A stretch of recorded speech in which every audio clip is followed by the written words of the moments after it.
Hey there, welcome to another episode of Blake's Everyday Podcast. Last night we kind of ventured off our Genesis book, um, but today we will continue. Um, I hope everybody had a great Sunday. Hope everybody went to church today, had a good lesson to learn, and you know my day at church, we didn't really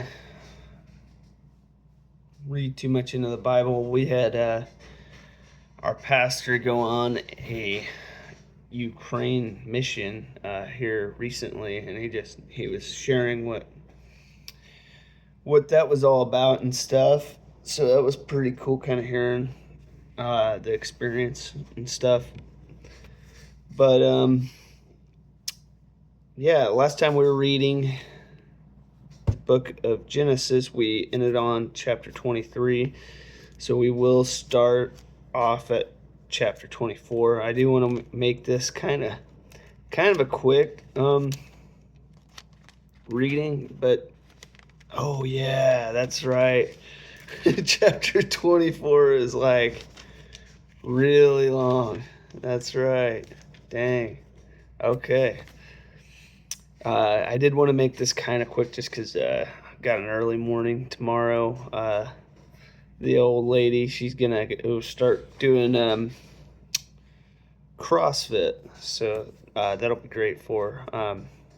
But that means that I gotta wake up super early as well, just to make sure the kids aren't running around and destroying the house and the baby's not going ah. But yeah, so we're gonna start off at chapter 24. We're gonna read the descriptions and all that stuff, which I'm sure there's probably like a lot of notes with chapter 24. I would assume, but it doesn't look like there is. It looks like there's only one note for chapter 24, at least.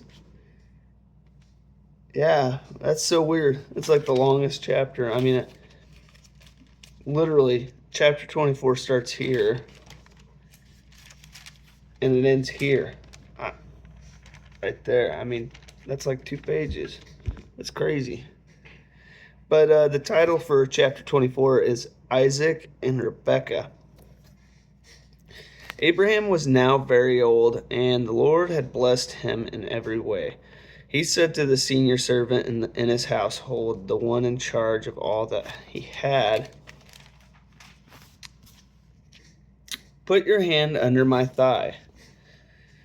I want you to swear by the Lord, the God of heaven and the God of earth, that you will not get a wife for my son from the daughters of the Canaanites, among whom I am living, but will go to my country and my own relatives and get a wife for my son Isaac."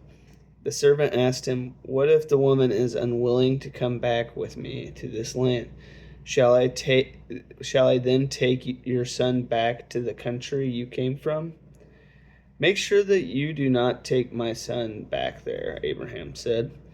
"The Lord, the God of heaven, who brought me out of my father's household and my native land, and who spoke to me and promised me on oath, saying, 'To your offspring I will give this land,' he will send his angel before you so that you can get a wife for my son from there. If the woman is unwilling to come back with you, then you will be released from this oath of mine. Only do not take my son back there."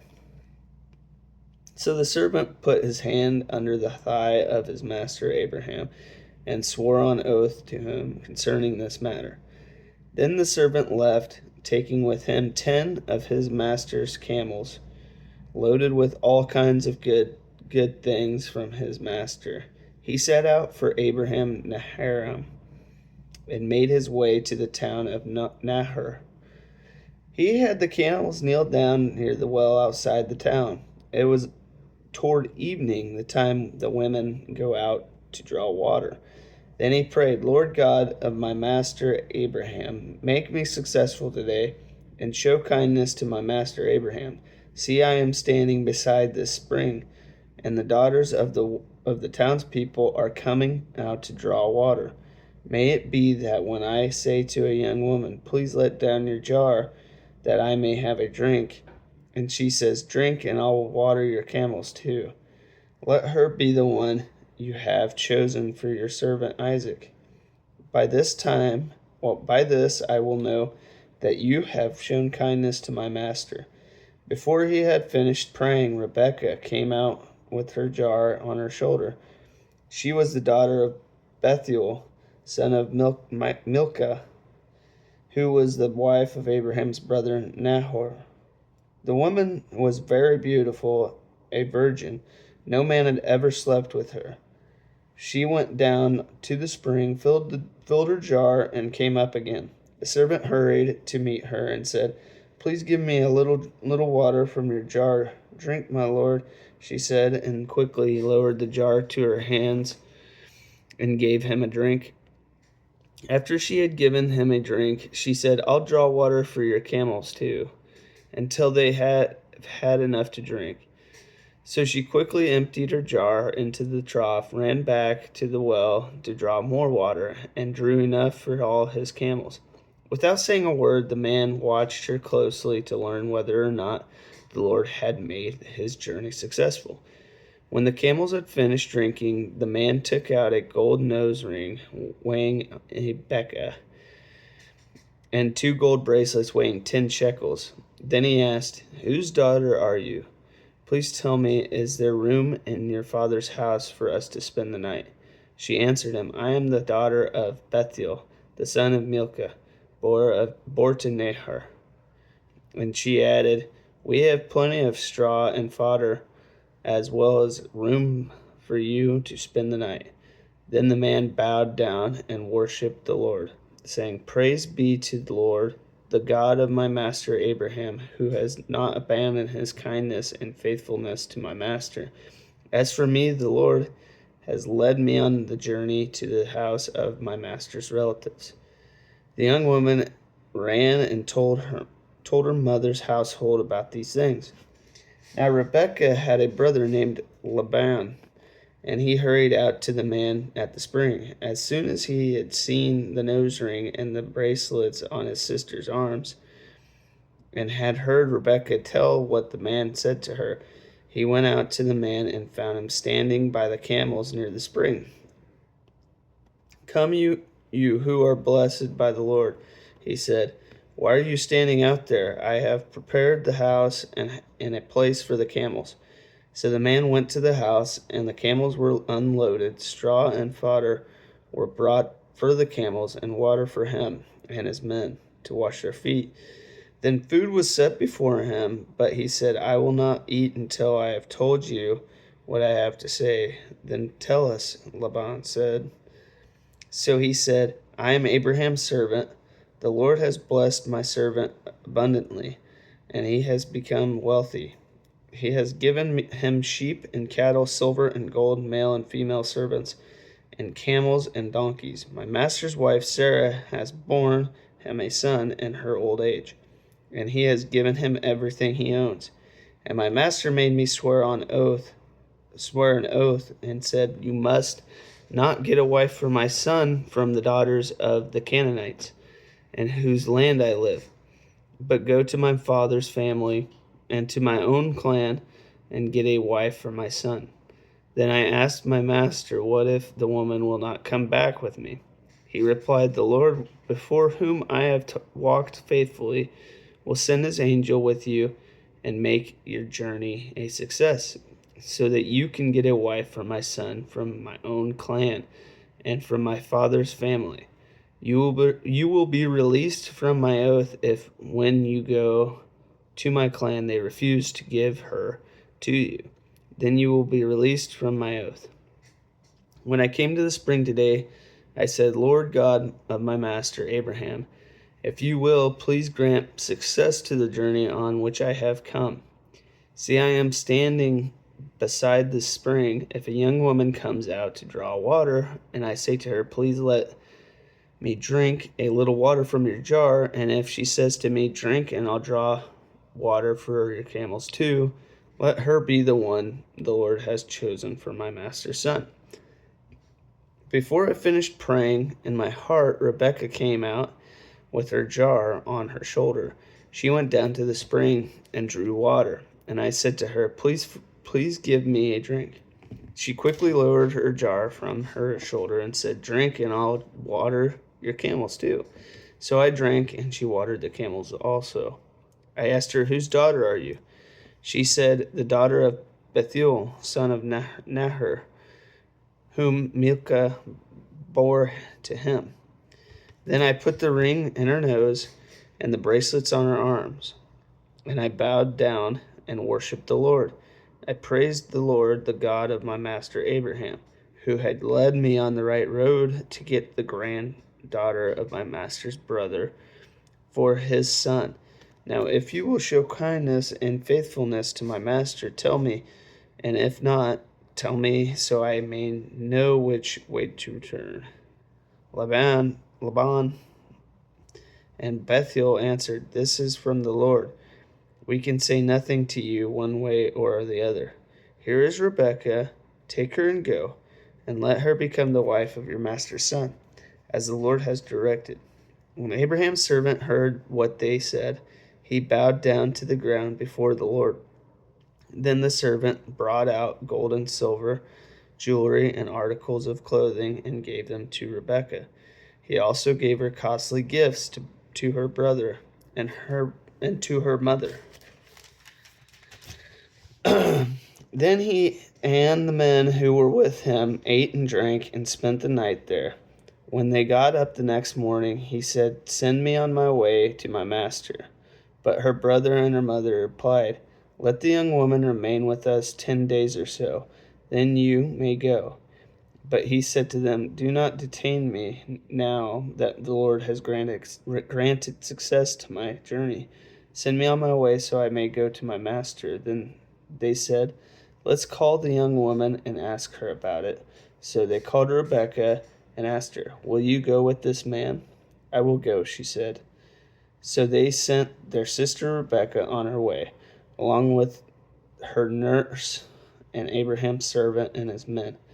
And they blessed Rebekah and said to her, "Our sister, may you increase to thousands upon thousands. May your offspring possess the cities of their enemies." Then Rebekah and her attendants got ready and mounted the camels and went back with the man. So the servant took Rebekah and left. Now Isaac had to come from Beer Lahairoi, for he was living in the Negev. He went out to the field one evening to meditate, and as he looked up, he saw camels approaching. Rebekah also looked up and saw Isaac. She got down from her camel and asked the servant, "Who is that man in the field coming to meet us?" "He is my master," the servant answered. So she took her veil and covered herself. Then the servant told Isaac all he had done. Isaac brought her into the tent of his mother Sarah, and he married Rebekah. So she became his wife, and he loved her. And Isaac was comforted after his mother's death. All right, so that was the end of chapter 24. And I do say that was definitely a long chapter, but it wasn't too wild or anything. There is a description, like I was saying, so we're going to go ahead and read that description. So, chapter 24, verse 67. When we lose someone close to us, it is important that we take some time for rebuilding. It is encouraging to notice that after losing one major family relationship, Isaac found comfort in a new one. As people are taken away from us, God will provide others to give us the support we need to live a healthy and productive life. Yeah, right on. All right, now we are going to go to chapter 25. Chapter 24, it was long, but it went pretty smoothly. I mean, I couldn't complain about it. Yeah, it was good. We just need to stop looking ahead, and just go for it and just finish where we finish, instead of, let's see where we're going to end off on. Which there is 50 chapters in the book of Genesis. And so once we read this 25th chapter, we'll be halfway there for the book of Genesis, which is pretty cool. So the title for chapter 25 is The Death of Abraham. Abraham had taken another wife whose name was Keturah.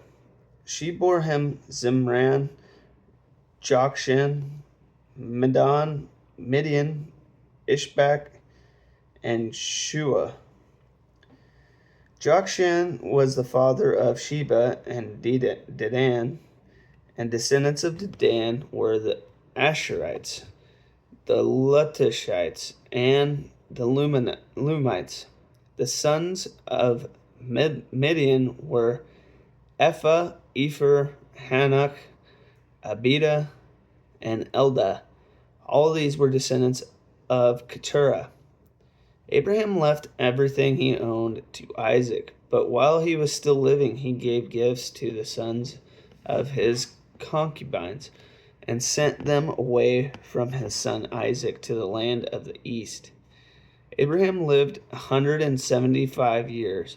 Then Abraham breathed his last and died at a good old age, an old man and full of years, and he was gathered to his people. His son Isaac and Ishmael buried him in the cave of Machpelah, near Mamre, in the field of Ephron, son of Zophar, and the Hittite.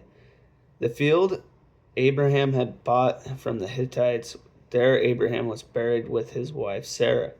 After Abraham's death, God blessed his son Isaac, who then lived near Beer Lahai Roi. Ishmael's sons. This is the account of the family line of Abraham's son Ishmael, whom Sarah's slave Hagar the Egyptian bore to Abraham. These are the names of the sons of Ishmael, listed in the order of their birth. Oh man, this is going to be fun.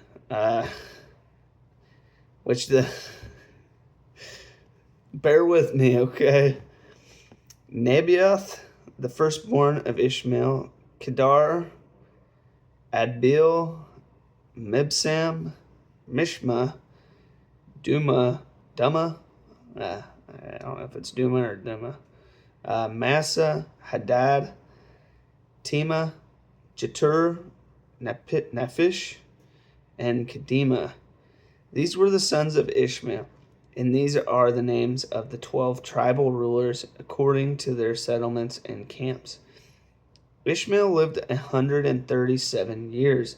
He breathed his last and died, and he was gathered to his people. His descendants settled in the area of Havilah to Shur, near the eastern border of Egypt, as you go toward Ashur, and they lived in hostility toward all the tribes related to them. That makes sense because, I remember Sarah didn't really like Hagar, especially near the end. But Jacob and Esau. This is the account of the family line of Abraham's son Isaac. Abraham became the father of Isaac, and Isaac was 40 years old when he married Rebekah, daughter of Bethuel, the Aramean from Padan Aram, and sister of Laban, the Aramean. Oh my gosh. Part of me wants to say Armenian, but I know that's not how that is supposed to be pronounced. Aramean. Isaac prayed to the Lord on behalf of his cliffhanger wife because she was childless. The Lord answered his prayer, and his wife Rebekah became pregnant. The babies jostled each other within her, And she said, "Why is this happening to me?" So she went to inquire. Oh, dear. Ugh. So she went to inquire of the Lord. The Lord said to her, "Two nations are in your womb, and the two peoples from within you will be separated. One people will be stronger than the other, and the older will serve the younger." When the time came for her to give birth, there were twin boys in her womb. The first to come out was red, and his whole body was like a hairy garment. So they named him Esau. After this, his brother came out with his hand grasping Esau's heel, so he was named Jacob. Isaac was 60 years old when Rebekah gave birth to them. The boys grew up, and Esau became a skillful hunter, a man of the open country, while Jacob was content to stay at home among the tents. Isaac, who had a taste for wild game, loved Esau, but Rebekah loved Jacob. Once, when Jacob was cooking some stew, Esau came in from the open country, famished. He said to Jacob, "Quick, let me have some of that red stew. I am famished." That is why he was also called Edom. Jacob replied, "First sell me your birthright." "Look, I'm about to die," Esau said. "What good is the birthright to me?" But Jacob said, "Swear to me first." So he swore an oath to him, selling his birthright to Jacob. Then Jacob gave Esau some bread and some lentil stew. He ate and drank and then got up and left. So Esau despised his birthright. Okay. Now we do have a couple descriptions down here. So chapter 25, verse 23. This prenatal prophecy concerning Jacob and Esau portends conflict between the brothers, and it goes beyond just normal sibling rivalry. Unfortunately, the subsequent family history bears this out. Sibling rivalry is often very destructive to family relationships and can easily get out of control. Siblings often separate for life, carrying with them years of hard feelings that taint all their other relationships. Reconciliation with those we have hurt is one of the goals of spiritual renewal. Let us take steps towards restoring our important relationships. Now, I like that description and stuff. I'm gonna have to save that for my two boys. I doubt they'll be like that or anything, but they're already wrestling. So, I mean, they're not like full on wrestling it, but there'll come a time. I know there will, but who knows? Maybe they'll both gang up on me. So then we got another description down here, chapter 25, verse 34. Esau traded his rights as a firstborn son for a bowl of stew to fill his empty stomach. He was indifferent to the things in life that were really important. His primary concern was his physical satisfaction. With no thought at all for his future, he hadn't learned how to wait. The lesson Esau needed to learn is important for all of us. We need to view things from a long-term perspective. If we can picture the positive results of life as God intended it, we will be able to give up on the momentary pleasures of sin that threaten to keep us from that life. I like that description too. I mean, I think we could all be better about that. In fact, something that kind of makes me chuckle about that is basically I saw that Branded Bills, it's a hat company that I really like. They had mystery hats on there for $19. I was like, sold. I got to make this purchase. tonight, so I ran it by my wife. I was like, hey, check it out, $19 hat.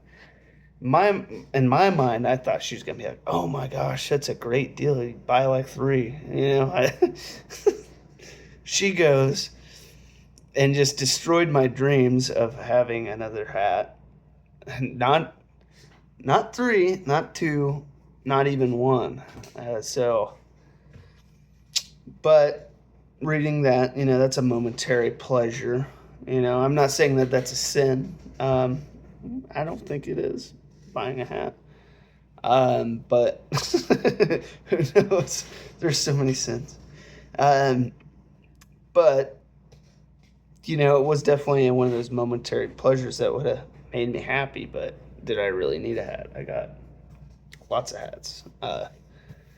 Probably at least 4 or 5 that I wear on a normal basis. So can't complain too much. But let's go ahead and read. Yeah, let's go ahead and read chapter 26. And we'll read the descriptions after that, and then we'll say our prayer. But the title for chapter 26 is Isaac and Abimelech. Now there was a famine in the land besides the previous famine in Abraham's time. And Isaac went to Abimelech, king of the Philistines, in Gerar. The Lord appeared to Isaac and said, do not go down to Egypt. Live in the land where I tell you to live. Stay in this land for a while, and I will be with you and will bless you. For to you and your descendants I will give all these lands, and will confirm the oath I swore to your father Abraham. I will make your descendants as numerous as the stars in the sky, and will give them all these lands. And through your offspring all nations on earth will be blessed, because Abraham obeyed me and did everything I required of him, keeping my commands, my decrees, and my instructions. So Isaac stayed in Gerar. When the men of the place asked him about his wife, he said, she is my sister, because he was afraid to say she is my wife. He thought the men of this place might kill me on account of Rebekah, because she is beautiful. When Isaac had been there a long time, Abimelech, the king of the Philistines, looked down from a window and saw Isaac caressing his wife Rebekah. So Abimelech summoned Isaac and said, she is really your wife. Why did you say she is my sister? Isaac answered him, because I thought I might lose my life on account of her. Then Abimelech said, what is this you have done to us? One of the men might well have slept with your wife, and you would have brought guilt upon us. So Abimelech gave orders to all the people, anyone who harms this man or his wife shall surely be put to death. Isaac planted crops in that land, and that same year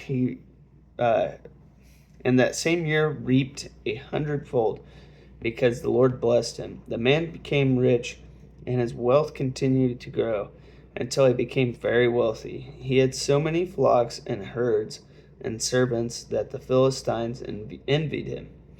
So all the wells that his father's servants had dug in the time of his father Abraham, the Philistines stopped up, filling them with earth. When Abimelech said to Isaac, move away from us, you have become too powerful for us. So Isaac moved away from there and encamped in the valley of Gerar, where he settled. Isaac reopened the wells that had been dug in the time of his father Abraham, which the Philistines had stopped up after Abraham died, and he gave them the same names his father had given them. Isaac's servants dug in the valley and discovered a well of fresh water there. But the herders of Gerar quarreled with those of Isaac and said, the water is ours. So he named the well Esek, because they disputed with him Then they dug another well, but they quarreled over that one also. So he named it Sitnah. He moved on from there and dug another well, and no one quarreled over it. He named it Rehoboth, saying, Now the Lord has given us room, and we will flourish in the land. From there he went up to Beersheba. That night the Lord appeared to him and said, I am the God of your father Abraham. Do not be afraid, for I am with you.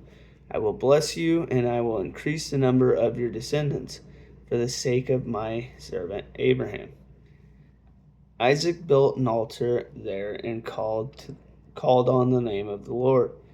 There he pitched his tent, and there his servants dug a well.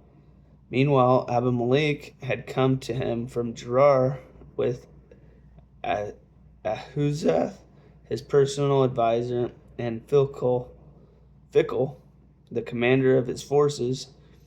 Isaac asked them, Why have you come to me, since you were hostile to me and sent me away? They answered, We saw clearly that the Lord was with you, so we said there ought to be sworn agreement between us, but between us and you. Let us make a treaty with you that you will do us no harm, just as we did not harm you, but always treated you well and sent you away peacefully. And now you are blessed by the Lord. Isaac then made a feast for them, and they ate and drank. Early the next morning, the men swore an oath to each other. Then Isaac sent them on their way, and they went away peacefully. That day Isaac's servants came and told him about the well they had dug. They said, We've found water. He called it Sheba. And to this day, the name of the town has been Beersheba. Jacob takes Esau's blessing. When Esau was 40 years old, he married Judith, daughter of Beeri the Hittite, and also Basemath, daughter of Elon the Hittite. They were a source of grief to Isaac and Rebekah. Okay. That's a weird way to end it. In chapter 26. I'm just kidding. Now, that was the end of chapter 26 there, but I think that's a good place to finish, but we'll go ahead and read these descriptions real quick. Chapter 26, verses 6 through 11. Children learn from their parents. Unfortunately, they are not necessarily selective about what they learn.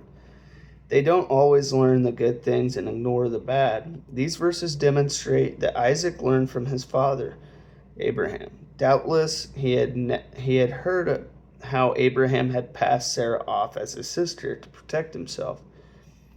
It is amazing how the sinful patterns of our parents are often repeated in our own lives. How often our family patterns of sin repeat themselves generation after generation. Isaac would have been wise to tell the truth and trust God to protect him. Trust in God is one weapon we have in fighting against destructive family patterns. Yeah, I mean, I know there's definitely some sinful traits that I've definitely carried. But, you know, my dad now, he's been going to church with all of us now for a while now, and I think we're all on a good pathway now. I don't think I really inherited too many bad traits, though, but I don't know. Whatever. We'll keep, so we got one more description here. Chapter 26, verse 23 through 24. Isaac was afraid that he had a good reason to be. He was surrounded by hostile neighbors who greatly outnumbered his household. He didn't have a place to call his own, except the burial site of his parents. He lived in Gerar by permission, as it were. At this time, God came to Isaac with the soothing message: do not be afraid. We may feel as if we don't belong anywhere. We may have forfeited our place in society. It may seem as though there are enemies all around us, but even when things are at their worst, we need to be aware that God is with us, whispering, "Do not be afraid." I like that description. It's almost like when you're a kid starting at like a new school or something. I mean, that's terrifying for any kid, really. Uh, well, at least I think it is. I know it was for me at one point. But or even maybe not even that, but like going back to school the next year after summer break or something. It's, I don't know, there's always going to be anxiety and stuff with all that, but just remember that God is whispering to you, do not be afraid, for he is with you. Now, we can go ahead and end this on a prayer and call it a night. Whew, man, I need a haircut. Dear God, we just come to you today, thankful for another great Sunday. We're just so blessed to be where we're at in our lives and where we're at in our country and just being safe here. We just are so blessed to be safe right now, and especially with all the craziness going on in the world today. And we have you that's watching over our backs, and we just love and appreciate everything you've done for us. We appreciate the food that you put on the table for us. We appreciate keeping our families safe and healthy, and just continuing to let us watch them grow as children, and hopefully we'll get to watch them grow as adults. And just we just pray, keep us healthy and safe, Lord. We love you, God, and amen. I seriously need to get better at prayer. But I am glad at least I'm doing it on each video now. I think on the first few I didn't even pray at the end. But I think it's important, not just for the video, it's important to pray outside of the video as well, but I lack of doing either. So that's one thing, like I've said before in one of my videos, it's one thing that I need to get better at personally. But I guess that'll be it for tonight. I hope everybody had a great Sunday, and I hope you guys have a great start to your work week. My prayers are with you. Have a great week. I'll talk to you tomorrow. Good night.